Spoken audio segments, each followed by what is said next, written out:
With Bismillahirrahmanirrahim, today our topic of discussion is prevention of rabies immunization. In this process, IM injection of anti-D given to the Rh negative mother, preferably within the 72 hours of exposure of fetal red blood cells. का मतलब ये है कि जो ये रेहिसिस आइसोइम्यूनाइजेशन का process को हम रोक सकते हैं कि अगर एक RH नेगेटिव मदर थी, उसने RH पॉजिटिव फीटस डिलीवर किया तो उसके बाद विद इन 72 आवर्स अगर हम उसे एंटी डी का इंजेक्शन दे देंगे तो ये प्रोसेस वहीं पे रुक जाएगा। कैसे रुकेगा? जो एंटी डी इम्यूनोग्लोबुलिन है,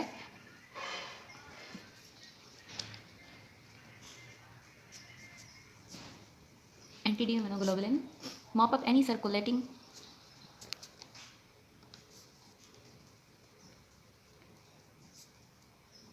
rhesus positive cell before immune reaction is excited in mother. मतलब वो एंटी क्या करता है कि वो सारे जो रेहिसिस पॉजिटिव सेल होते हैं उनको ख़त्म कर देता है कि वो इम्यून रिस्पॉन्स करें in mother.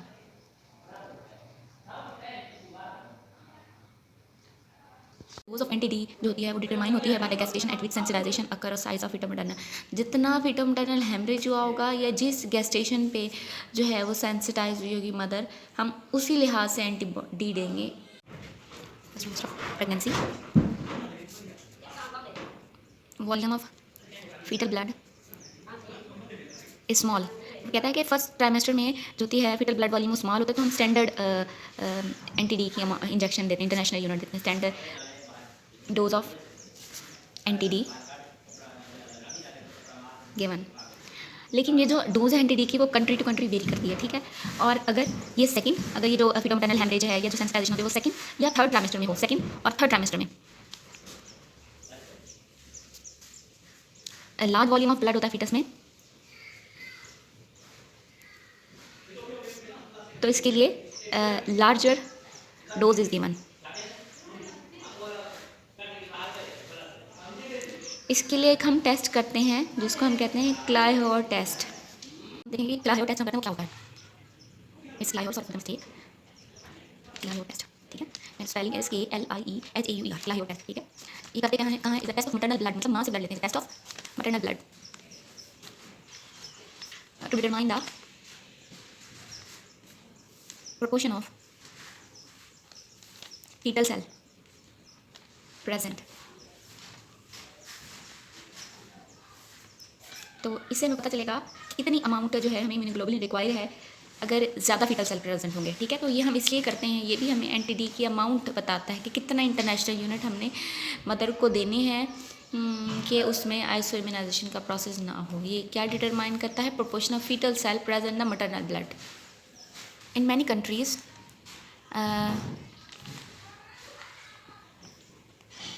Rh negative mother prophylactically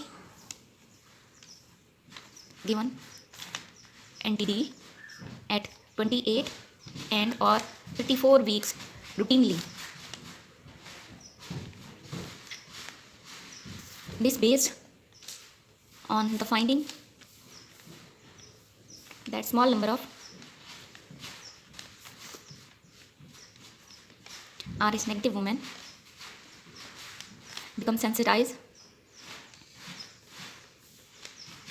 during pregnancy despite administration of anti-D at delivery। वो कहता है कि बहुत सारी कंट्रीज़ ने जो आर नेगेटिव मदर होती है उनको हम प्रोफाइलेक्टिवली ही वो 28 वीक्स पे और 34 वीक्स पे वो एंटी डी इंजेक्शन दे देते हैं, क्योंकि वो क्या हो सकता है कि वो सेंसिटाइज हो चुकी होती हैं।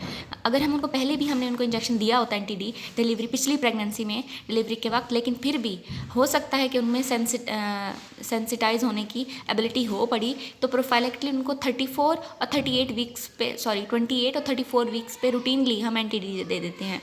और ये इस बात पे डिपेंड नहीं करता कि उनको पहले इंजेक्शन हमने दे दिया था डिलीवरी पे, नहीं, इनको हमने वैसे ही प्रोफाइलेक्टिवली दे देना है 28 और 34 वीक्स पे।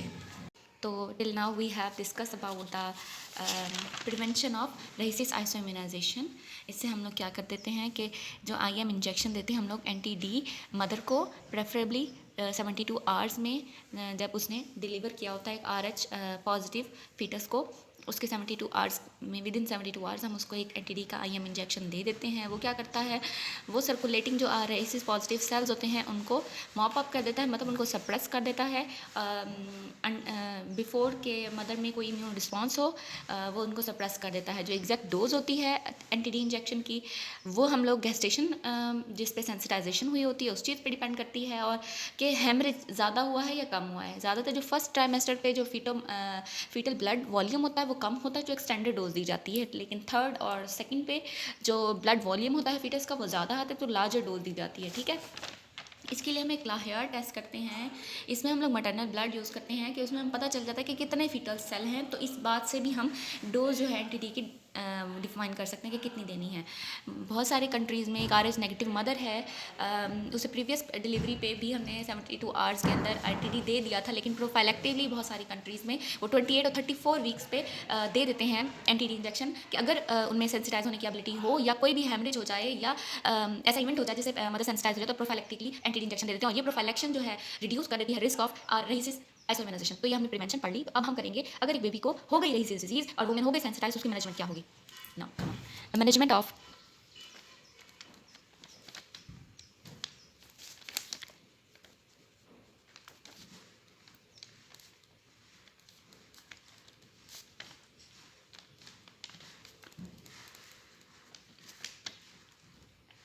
अब हम पढ़ेंगे management of rhesus disease in sensitize women. कहता है अगर एक वुमेन है वो RH नेगेटिव है और वो सेंसिटाइज हो गई है, has been sensitize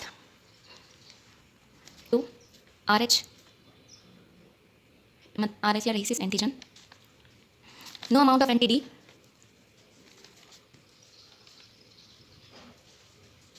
will ever turn the clock back। वो कहता है कि अगर एक RH नेगेटिव मदर है, वो सेंसिटाइज हो गई है RH एंटीजन से, तो हम जितनी भी एंटीडी देते रहें वो कभी वैसी नहीं हो सकती जो वैसी उसकी प्रेगनेंसीज नहीं हो सकती जैसे RH पॉजिटिव मदर की होती हैं। तो अगर जैसे जैसे उसकी प्रेगनेंसीज बढ़ती जाएंगी तो ये जो डिज़ीज़ का प्रोसेस है वो वर्स होता जाएगा, इसलिए उसकी हर प्रेगनेंसी में क्लोज सर्विलेंस रिक्वायर होती है। तो जो मैनेजमेंट होती है वो उस सिनेरियो पे डिपेंड करता है कि मतलब फादर सिनेरियो में क्या आता है, फादर का ब्लड ग्रुप भी आ जाता है, और बेबी का ब्लड ग्रुप, मदर का ब्लड ग्रुप तो ऑब्वियसली नेगेटिव में होगा तो ही डिजीज़ होगी, और बेबी पॉजिटिव होगा। लेकिन सिनेरियो जो ट्रीटमेंट का सिनेरियो इस बात पर डिपेंड करता है फादर के ब्लड ग्रुप पे है। जो मैनेजमेंट है वो किस चीज़ पे डिपेंड करती है, द फादर जो है, the father of next baby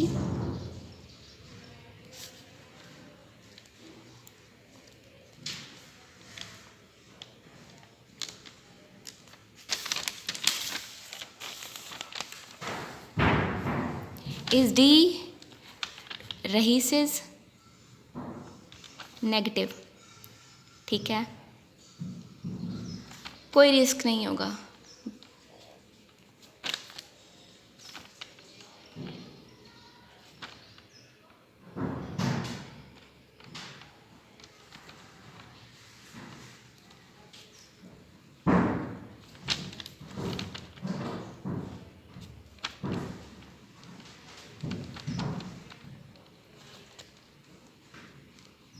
कहता है कि अगर नेगेटिव मदर है और अगर फादर भी नेगेटिव है तो चांस ही नहीं हो सकता कि जो बेबी हो वो डी रेहिसिस पॉजिटिव हो, तो इसलिए कोई डिजीज़ नहीं होगी। अगर जो फादर है वो the father of next baby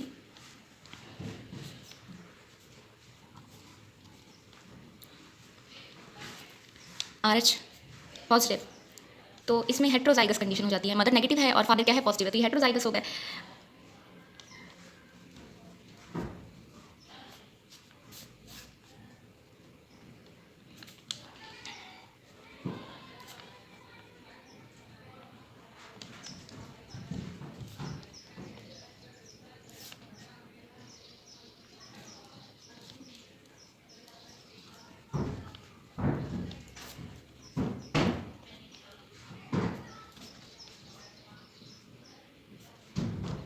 वो कहता है अगर जो फादर है वो आरएच पॉजिटिव होगा और मदर आरएच नेगेटिव तो है ही है, तो जो बेबी होगा वो हेटेरोजाइगस होगा। इसमें हम लोग पैटर्नल फिनोटाइप करेंगे और वो डिटरमाइन करेगी कि अब जो बेबी होगा उसमें हिमोलाइटिक डिजीज होने के कितने % चांसेस हैं। कहता है कि अगर हम लोग फिनोटाइप कर लें तो ये अजम्पशन हमें जो फॉल्स प्रेडिक्शन हम लोग कर लेते हैं कि अब होगी डिजीज, तो वो खत्म हो जाती है। मतलब एक हमारे पास एक एग्जैक्ट हमारे पास पैटर्नल फिनोटाइप का आता है, तो हमें पता चल जाता है कि इसमें अब डिजीज के चांसेस हैं या नहीं है। ठीक है, तो हमने 2 पढ़े थे कि अगर नेगेटिव होगा फादर तो कोई रिस्क नहीं होगा, क्योंकि बेबी जो है वो डी राइसिस पॉजिटिव नहीं होगा तो डिजीज भी नहीं होगी। अगर फादर पॉजिटिव है मदर नेगेटिव है तो हेटेरोजाइगस कंडीशन होगी, तो उसमें हम पैटर्नल फिनोटाइप वो करते हैं, डिटरमाइन करते हैं। उससे हमें ये पता चलेगा कि जो पेशेंट जो बेबी होगा उसमें पोटेंशियल है या नहीं है, तो ये एक यूजफुल हो जाएगा। अगर एक सेंसिटाइज वुमन है, थर्ड कंडीशन क्या होगी, इनसेंसिटाइज वुमन फादर जो है डी आर एच पॉजिटिव है या अननोन है, नहीं पता हमें, तो हम एक स्टैंडर्ड मैनेजमेंट करते हैं। मॉनिटरिंग करते हैं हम लोग एंटीबॉडी लेवल की every 2 to 4 weeks from booking. ठीक है, अब अगर फादर जो है पॉजिटिव है या अननोन है तो हम एक स्टैंडर्ड मैनेजमेंट करते हैं, उसकी मॉनिटरिंग करते हैं एंटीबॉडी लेवल की 2 to 4 वीक्स फ्रॉम बुकिंग। जो मदर की है हम लोग एंटीबॉडी लेवल करते हैं, और जो एंटीबॉडी लेवल होता है वो इंटरनेशनल यूनिट में करते हैं, और वो डिटरमाइन करता है कि इसमें हिमोलाइटिक डिजीज़ होने के चांसेस हैं या नहीं है। ठीक है, अगर जो एंटीबॉडी का लेवल है लेस देन 4 इंटरनेशनल यूनिट है, इंटरनेशनल यूनिट पर ml ऑफ ब्लड, तो जो HDFN है हिमोलाइटिक डिजीज़ है वो अनलाइकली होगी। लेस देन 4 है तो नहीं होगी। अगर बिटवीन है 4 to 15 इंटरनेशनल यूनिट पर ml तो ज़्यादा रिस्क है, मॉडरेट रिस्क है होने का। ठीक है, अगर ग्रेटर देन 15 है तो हाई रिस्क है किस चीज़ का, हाइड्रोप्स फिटलिस का। हाइड्रोप्स फिटलिस में एडिमा होता है पूरी बॉडी का। ठीक है, अगर एक वुमन है सेंसिटाइज है और उसका जो हस्बैंड है वो आरएच पॉजिटिव है या उसका अननोन है, तो हम स्टैंडर्ड मैनेजमेंट करते हैं, उसके मॉनिटरिंग करते हैं मदर की एंटीबॉडी लेवल की। अगर लेस देन 4 होगी एंटीबॉडी लेवल तो नहीं होगी डिजीज़, हिमोलाइटिक डिजीज़। अगर 4 to 15 है तो मॉडरेट रिस्क होता है कि उसको HDFN होगा, हिमोलाइटिक डिजीज़ होगी। और अगर ग्रेटर देन 15 होगा, ठीक है, तो हाइड्रोप्स फिटलिस होगी। ठीक है, अगर एंटीबॉडी लेवल्स क्या आ रहे हैं, रेज आ रहे हैं,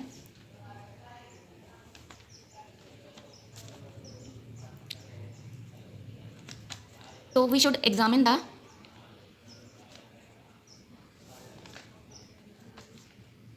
fetus for the signs of anemia। पहले जो है हम लोग ब्लूबिन की जो कंसंट्रेशन थी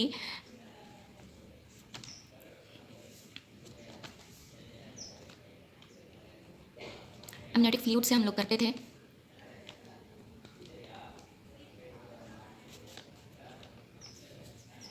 लेकिन इसका जो डिसएडवांटेजेस था कि हम लोग एमनियोटिक फ्लूइड में जो कंसंट्रेशन देखते थे बिलिरुबिन की, उससे जो चांसेस होते थे मिसकैरेज के, प्रीटर्म लेबर के, वो बढ़ जाते थे। ठीक है, तो हम अब जो न्यू टेक्निक यूज़ होती है वो मिडल सेरिब्रल आर्टरी डॉपलर्स करते हैं हम लोग साइंस ऑफ एनीमिया के लिए।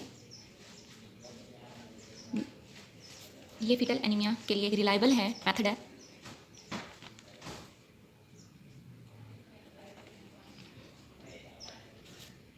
ये एक नॉन इन्वेसिव प्रोसीजर है। ठीक है, अब अगर एंटीबॉडी लेवल रेज होंगे तो हमने एग्जामिन करना है फीटस में साइंस ऑफ एनीमिया। पहले हम लोग एमनियोटिक फ्लूइड में बिलिरुबिन की कंसंट्रेशन ये करते थे, जिससे चांसेस ऑफ इन्वेसिव प्रोसीजर था ये, तो chances of miscarriage, preterm labour ज़्यादा थे। अब अपनी न्यू टेक्निक्स आई, उसमें हम लोगों ने मिडल सेरिब्रल आर्टरी डॉपलर की से हम लोग जो है ब्रेन में ब्लड का फ्लो देखते हैं और साइंस ऑफ एनीमिया देखते हैं। तो ये रिलायबल मेथड है और नॉन इन्वेसिव है, तो इससे हमें साइंस ऑफ एनीमिया पता चलती है और ये एक अच्छा प्रोसीजर है, हम इससे डिजीज़ की प्रोग्रेशन को मॉनिटर कर सकते हैं। ठीक है, अब अगर हमने कर लिया डॉपलर, ठीक है, अगर इफ़ फीटस है, if fetus with raised middle cerebral artery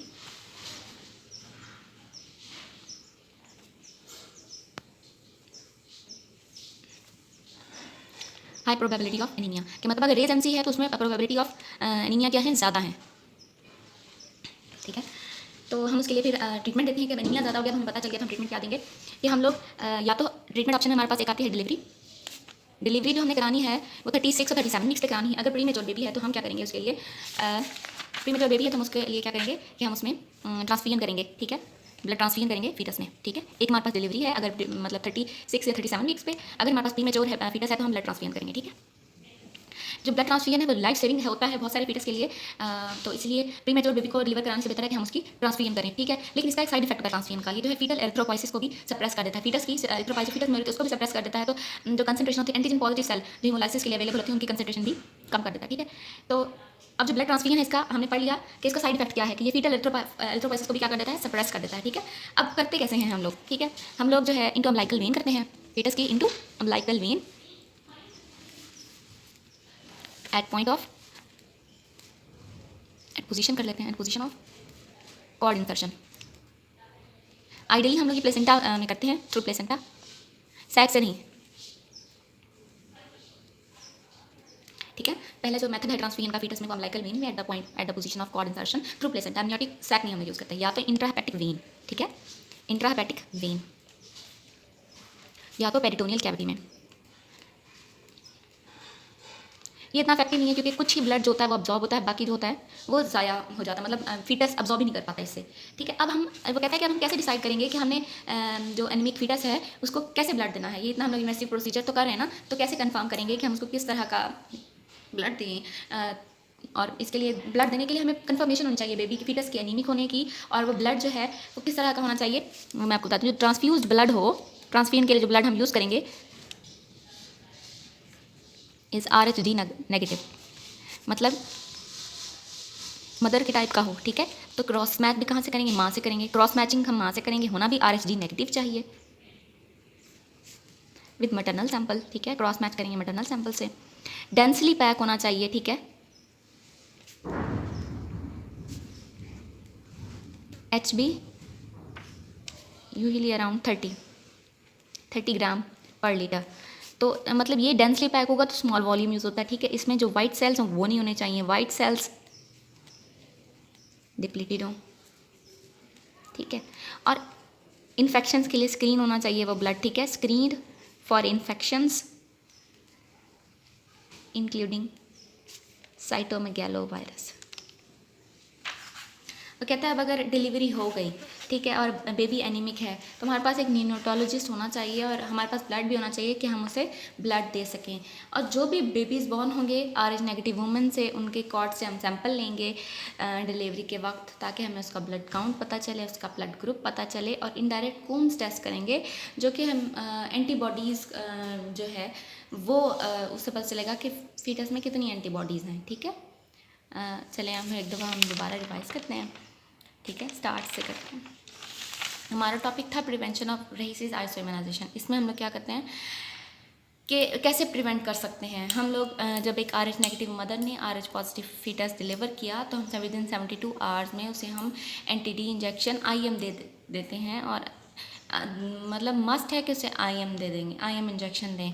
ये जो होता है किसी भी जो भी सर्कुलेटिंग रेसिस पॉजिटिव सेल्स होते हैं उनको सप्रेस कर देता है, इससे पहले कि कोई इम्यून रिस्पॉन्स हो माँ में, ठीक है। जो एग्जैक्ट डोज होती है NTD की वो हम लोग गैस्टेशन होती है उस पर डिटरमाइन करते हैं, और जो जिस पे सेंसिटाइजेशन हुई थी और जो जितना फीटो मैटरनल हेमरेज हुआ तो उस चीज़ पे गैस्टेशन पे कब सेंसिटाइजेशन हुई और जो फीटो मैटरनल हेमरेज वो कितना हुआ, ये फैक्टर्स डिटरमाइन करेंगे कि हमने कितनी डोज देनी है, ठीक है। फर्स्ट ट्राइमेस्टर में जो वॉल्यूम ऑफ ब्लड होता है फीटल वो कम होता है तो हम एक स्टैंडर्ड डोज दे देते हैं, लेकिन जो सेकंड और थर्ड पे वॉल्यूम ऑफ ब्लड ज़्यादा होता है तो लार्जर डोज दी जाती है। टेस्ट करते हैं मैटरनल ब्लड में, वो डिटरमाइन करता है कि कितने फीटल सेल प्रेजेंट हैं मैटरनल में।